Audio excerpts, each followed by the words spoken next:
സന്തോഷമാർഗത്തിൻ്റെ ഒരു പുതിയ എപ്പിസോഡിലേക്ക് പ്രവേശിപ്പാൻ നമുക്ക് അവസരം ലഭിച്ചല്ലോ.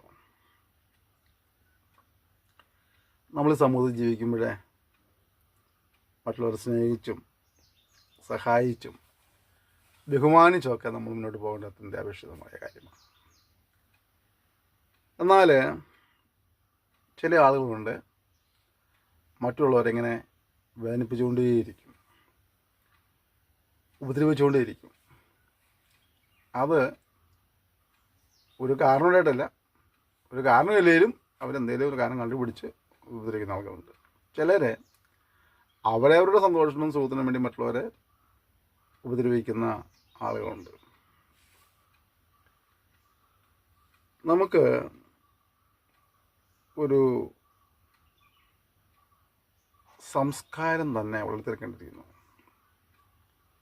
മറ്റുള്ളവരെ ഉപദ്രവിക്കാത്ത, വേദനിപ്പിക്കാത്ത, മറ്റുള്ളവരെ പ്രോത്സാഹിപ്പിക്കുന്ന, സഹായിക്കുന്ന, ആശ്വസിപ്പിക്കുന്ന വ്യക്തികളായി മാറുവാനും ഇന്ന് കാലഘട്ടങ്ങളിൽ ഇങ്ങനെ ഒരുപാട് പേരെ സഹായിക്കുന്ന ഒരുപാട് സംഘങ്ങളുണ്ട്.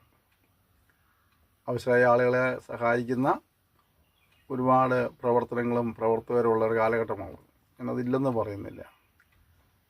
അതേസമയം ഇനിയും ആ രംഗത്തേക്ക് ഒരുപാട് പേര് വരണമെന്ന് പറയുന്നത് മറ്റുള്ളവർ വേദന മനസ്സിലാക്കിയിട്ട് അവരെ ആശ്വസിപ്പിക്കാൻ കഴിയുന്ന നിലയിൽ ആശ്വസിപ്പിക്കുവാൻ, സഹായിക്കുവാൻ കഴിയുന്ന നിലയിൽ സഹായിക്കുവാൻ, മാത്രമല്ല കലഹം ഉണ്ടാക്കുന്നവരായിട്ടല്ല മറിച്ച് സമാധാനം ഉണ്ടാക്കുന്നവരെ തീരാനായിട്ട്. ഒരു കാരണമില്ലെങ്കിലും കയറി വഴക്കുണ്ടാക്കി ബഹളമുണ്ടാക്കി പോകുന്ന ഇത് വിട്ടിട്ട് സമാധാനകാംക്ഷികളായി മാറുവാനായിട്ട് നമുക്ക് ഉത്സാഹിക്കാം. ഏകദേശം ഈ വർഷം തീരാൻ അധികം ദിവസങ്ങളൊന്നുമില്ലല്ലോ. പുതിയ വർഷം നമുക്ക് ലഭിക്കുമെന്ന് നമുക്ക് പറയാൻ കഴിയില്ല. പുതിയ വർഷം നമുക്ക് ലഭിക്കുകയാണെങ്കിൽ ചില പുതിയ തീരുമാനങ്ങളൊക്കെയായിട്ട് മുന്നോട്ട് പോകാനായിട്ട് നമുക്ക് ഉത്സാഹിക്കുക. നമ്മളെല്ലാവോളം മറ്റുള്ളവരെ സ്നേഹിപ്പാൻ, ബഹുമാനിപ്പാൻ, സഹായിക്കാൻ, കലഹങ്ങൾ ഒഴിവാക്കിക്കൊണ്ട് സമാധാനപരമായി മുന്നോട്ട് പോകാനായിട്ട് നമുക്ക് തീരുമാനമെടുക്കാം. Thank you. May God bless U.